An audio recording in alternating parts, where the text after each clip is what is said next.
Before World War II, Warsaw had the largest Jewish population in Europe, second only to New York globally, with around 350,000 Jewish in the city. By the end of the war, only a few thousand Jews survived due to mass deportation to extermination camps and the brutal conditions in the Warsaw Ghetto. Out of the 300 pre-war synagogues, the Nozyk Synagogue is the only one today remaining in Warsaw.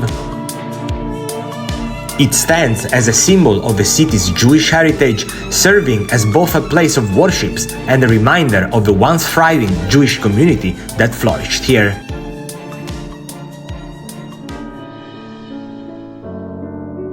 The Warsaw Ghetto, established in November 1940, was the largest of the Nazi ghettos. At its peak, 460,000 Jews from across Europe were confined to a 3.4 kilometers area, which represented only about 3% of the entire city of Warsaw. This tiny area was plagued by extreme overcrowding and scarce food. Over 250,000 Jews were deported to the Treblinka extermination camp, while many others perished from starvation, disease, or were executed by the Nazis. Treblinka, located about 80 kilometers northeast of Warsaw, was one of the deadliest German extermination camps, where an estimated 870,000 people, mostly Jewish, were murdered. Most deportees were killed in gas chambers within hours of arrival, making Treblinka a key site in the implementation of the Holocaust. Jewish from the Warsaw Ghetto were sent primarily to Treblinka because it was the closest major extermination camp designed specifically for mass murder.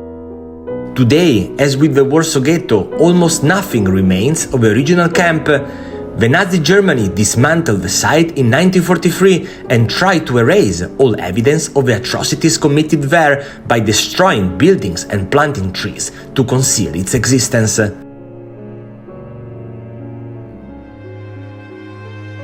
The ghetto was divided by Chlodna Street into the small ghetto, southeast, and the large ghetto, northwest. A notable feature of this division was a footbridge that connected the two areas, known as the Chlodna Street Bridge.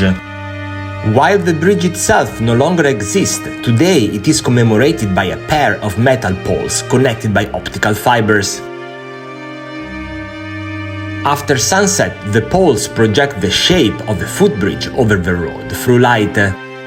Installed in 2011, the memorial also includes viewing windows in the poles, allowing visitors to flip through images of life in the Warsaw Ghetto, further connecting the past with the present. By 1943, only 6,000 Jewish remain in the ghetto. Upon learning that the Nazis intended to kill them all, they fought back in the Warsaw Ghetto Uprising, although the resistance was ultimately crushed. Since the entire Warsaw Ghetto was destroyed by the Nazis after the uprising, little of the original area today remains. Following the war, the space was rebuilt with drab socialist-era housing, making it hard to imagine what the ghetto once looked like. One of the few remaining buildings is located at Walicow 14. It's one of the last structures in Warsaw that offers a glimpse into life in the former ghetto. While the building itself is not open to the public, it can be viewed from the outside. Initially slated for demolition, local citizens successfully opposed this, and conservation efforts are now underway, although its future remains uncertain. On the northern wall of the building, you'll find Kamienico, the largest street art mural in Warsaw. The building sits on the border of the World War II ghetto and is one of the most damaged survivors of the war. At the junction of Grybowska and Zelawna streets, as well as along Walicow Street, you can still see remnants of the ghetto wall, now integrated into the foundations of newly built luxury buildings. These fragments stand as a quiet reminder of the past, offering a poignant contrast to the modern development that surrounds them.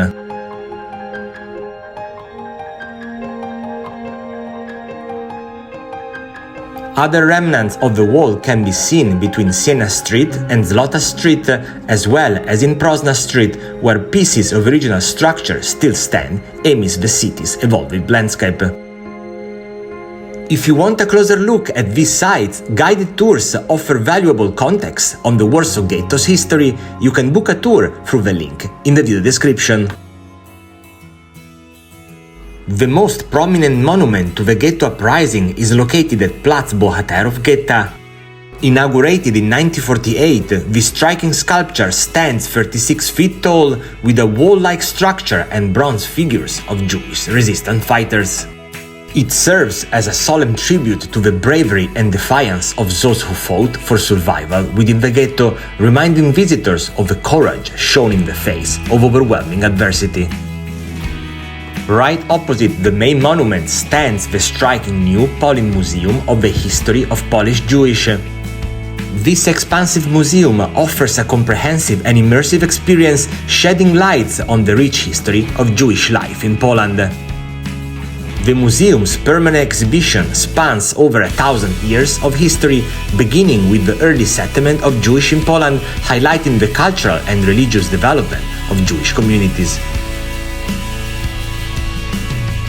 The museum then moves through the Golden Age, when Jewish communities thrived in Poland during the 16th and 17th centuries, and the subsequent period of crisis marked by the Cossacks' uprising and the partitions of Poland.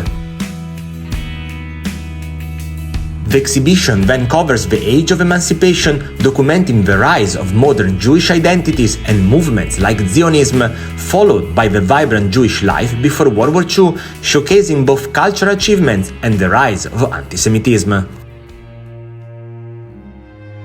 The section of the war immerses visitors in the devastating experience of the Holocaust, featuring displays on the Warsaw Ghetto and the Ghetto Uprising.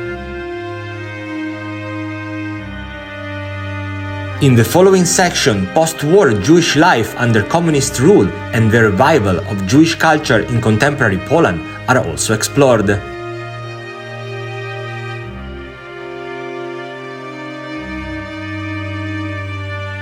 Not far from the POLIN Museum, the Umschlagplatz memorial marks the spot where Jews were gathered for deportation to the death camps.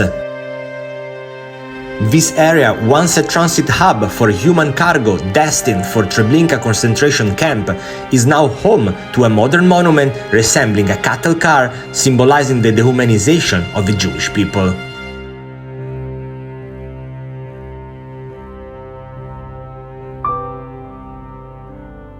When Soviets finally arrived in Warsaw on January 17, 1945, it is estimated that from 350,000 Jewish, only around 2,000 were still alive in the city.